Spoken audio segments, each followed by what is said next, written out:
What would you like your story to be about tonight? I was just so close to being asleep. Oh my god, I was so close to being asleep. And then you woke me up.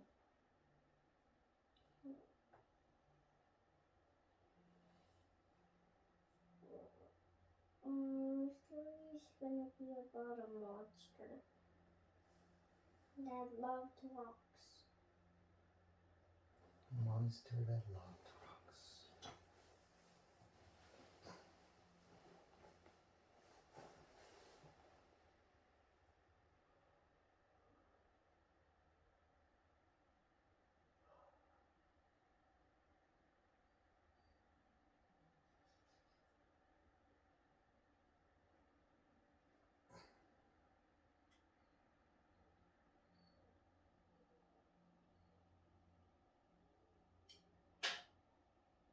This happened in a land far, far away.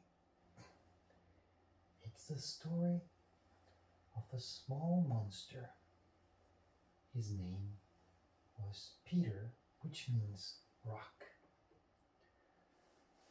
And Peter was small for a rock eating monster, which, as a young rock eating monster, puts him at about 5 times the size of a normal adult human. So he was a small giant by human standards, but a small rock eater by rock eating monsters. And he loved the rocks in his town, and he would chew them carefully and eat them, and they were the most delicious rocks ever. And one day, Peter the rock eating monster was sitting next to a road when a traveler passed. He was um, a group of rock eating monsters. Who are you? Said the traveler. Said one of the travelers. I'm Peter. Who are you? Well, we're Rocky and Mantle. We're going to the next town to visit our friends and try their delicious rocks. Do you want to join us? Delicious rocks, of course, said Peter, and he joined them happily. And stomping they went, creating minor earthquakes every time they put one foot down, until, after a day or so of traveling, they arrived to the next town. Oh, hi, friends from afar, said the local rock-eating monsters. Come join us. We have a feast of our most delicious rocks. And so Peter, all excited, joined in the feast. And they were amazing. They tasted even better than the rocks at his hometown. He couldn't believe how good these rocks tasted. And so he ate to his heart's content. And then he and the other rock-eating monsters were talking. And Peter mentioned how he thought these were the most delicious rocks in all of Rock City, or Rock Nation, and that he loved them. He loved them so much, and he was so happy he got to travel because he got to taste delicious rocks. And so one of the monsters said, well, if you think these rocks are good, you should go to the next town and ask for my dear friend, Marmol.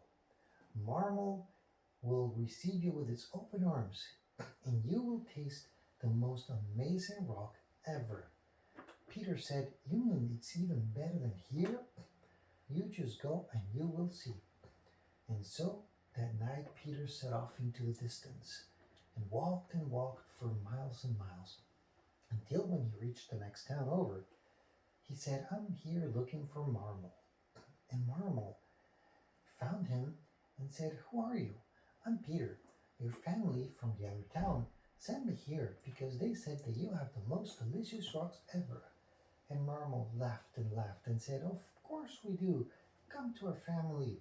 And he introduced him to lots of friends that were super interested in hearing about the rocks from other towns and different rock-eating monsters in other places.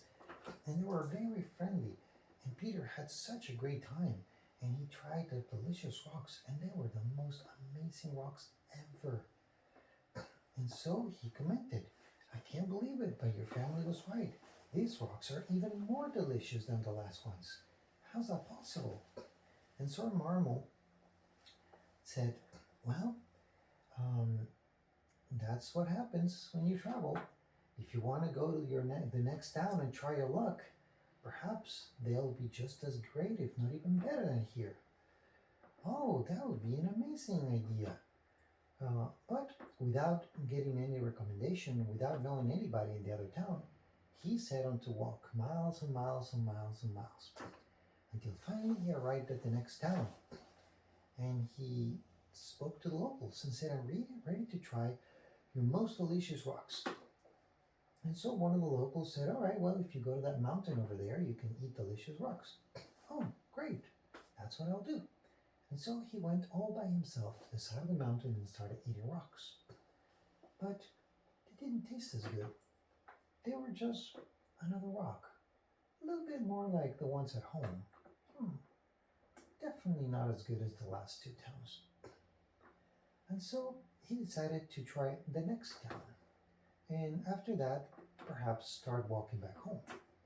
And so again, he walked miles and miles and miles and miles until he reached the next town over. And he asked to the first rock-eating monster that he saw, I'd like to try your finest rocks. My finest rocks, you say, huh? And why is that, little one? My name is Peter, and I'm not that little. I have been to 4 different cities now. My hometown, 2 cities that had the best rocks ever, and another one that didn't have that good of a tasting rock. And this is my 5th and last, and I'm trying to find the perfect tasting rock.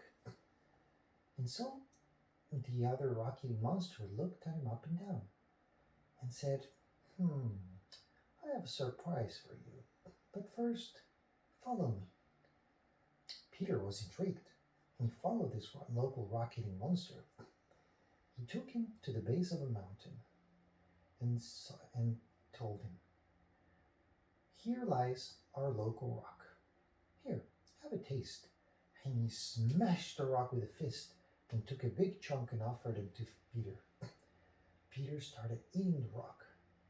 It tastes really good, but perhaps not as great as the second and the third place. Okay, well, what's your secret? This is my secret, said the local. All the rock that you have eaten is part of the same mountain, and it is the same rock. The difference wasn't the rock you were tasting. The difference was your friends. When you were having a great time with new friends, things tasted better. But it was because the experience had a different energy level. When you were alone, it was just a simple nutritious rock like any other. But the rock had always been the same. Peter was mind blown. He understood that he had the power to turn any rock into the most delicious rock. He didn't need anybody. All he needed to do was enjoy it at its maximum capacity. Of course, friends help. That's what friends are for. But even he alone had the power in him to make everything taste 10 times better. Not just rocks, but sunsets and friendship and jokes and laughter and learning. Everything was better when he was happy. And so he chose to be happy for the rest of his rock-eating monster life. The end.